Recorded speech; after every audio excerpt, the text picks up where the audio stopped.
Hello, my friends, and welcome back.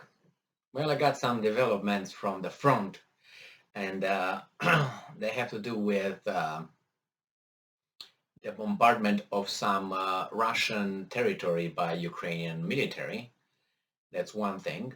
The other one is the acknowledgement of U.S. intelligence, foreign intelligence used, or foreign services used in supporting Ukraine, actively, directly supporting Ukraine in their war effort against Russia. And the third one is the Zelensky, president of Ukraine's sneaky maneuver uh, in his way of getting out his guys from Azovstal steel plant. That's very sneaky, but the Russians will not fall for it. Let's go with the first one.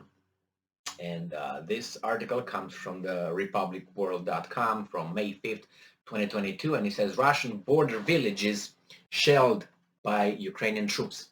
Russian villages, and these are the Zuravlavka and Nekotivka, were held by Ukrainian troops. Held by Ukrainian troops, which the region's governor Vyacheslav Glodkov said. However, no casualties have been reported as of now. In a Telegram post, he wrote, "A house and a garage were destroyed in Nekotivka. There were no casualties among the civilian population.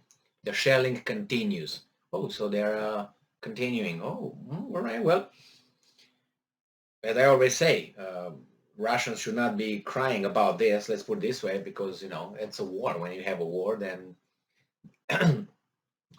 expect to be punched back if it's possible. And it seems like the Ukrainians have the capability.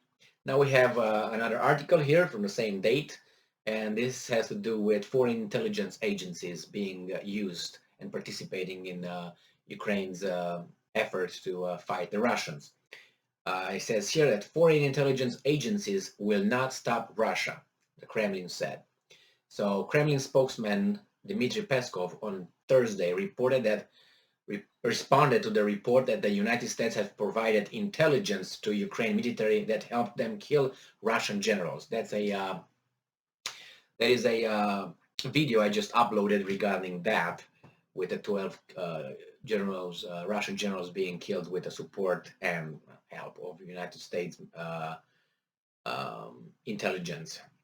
And Peskov said he was well aware, we all were, that the United States, Britain, and other NATO countries have been providing intelligence to the Ukrainian military, but asserted that this will not prevent Russia from achieving its goals.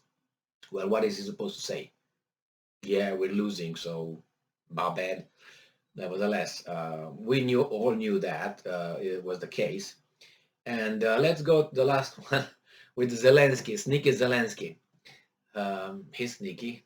I mean, he's a, how do you call that? Comedian, but he plays his role very well. So not very well, but he plays his role. His masters are, helping him. So this article comes from Ukrainska Pravda from May 4th, 2022. And this is how Zelensky thinks that he's going to get his Azov battalion from Azovstal steel plant in Mariupol. Zelensky asks UN to facilitate evacuation of wounded soldiers from Azovstal. So the UN came and helped with some, how do you call it? Came and helped with some civilians being evacuated because the Russians allowed that. Let's point that out. The Russians allowed that. Because if the Russians, actually, I think they plan to do that. So they have more eyes on the thing. Like, let's say, outside witnesses to the whole thing. So that's why I think they're allowed. So what is Zelensky saying and what actually means?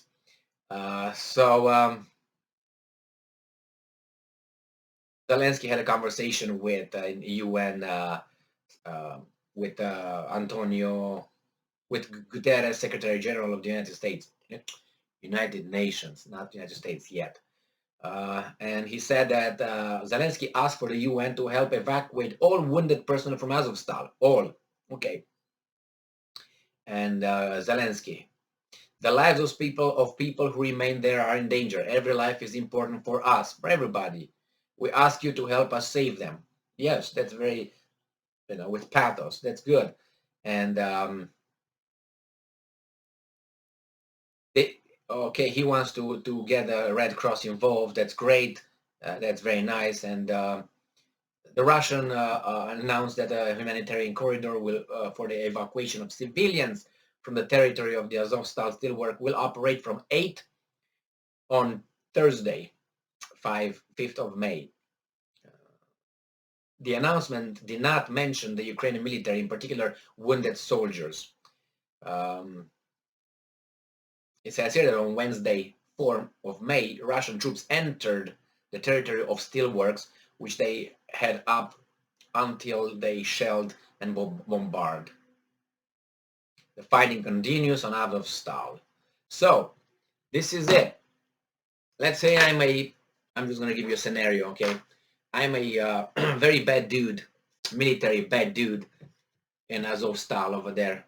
And I want to be evacuated as a, prisoner of war or something. And, I'm afraid if I'm going to go over there healthy and nice, the Russians will obviously check me in various ways. But if I have some wounds on me, could be self-inflicted, I will be evacuated by United Nations, right? So United Nations will evacuate me, bypassing the Russians checkpoints, right? Is that what it is? So let's say I'm a bad dude with some ideologies, certain ideologies, and certain, crimes maybe under my belt right here. And I want to get out, but I don't want to surrender to the Russians because the Russians will take care of me. Then I will want the United Nations to maybe save me somehow from the Russian wrath. So I'm gonna have some wounds inflicted by the war or by self-inflicted, let's say, and I will be passed just from the Azovstal steel plant to the UN personnel and then placed in Zaporozhye in Ukraine and placed with my brothers, right? Do you think someone will fall for that? Right? And then in this process, if the Russians try to intervene, oh my God, they intervene in the UN process and they tempered the actions, operation of the UN and blah, blah, blah, blah, blah. Well, the Russians will not fall for that. Those guys, the military personnel, wounded, dead, or alive, will be vetted by the Russian army. Mark my word. That too. Mark my word. That's what's going to happen. Those guys are not going to bypass the Russians. And if they get out under the protection of the UN, I guarantee you that the Russians will stop those convoys, or they will stop and say, all right, now let's put our plastic or latex gloves and let's do some cavity search here. That's what they're going to do. And they're going to search those guys everywhere. And they take pictures and they will stay for a while with the Russians until the Russians determine who's who and what's what. But nice try, Zelensky. Thank you very much for being with me again today. Stay strong, stay smart, look for the truth, and be just.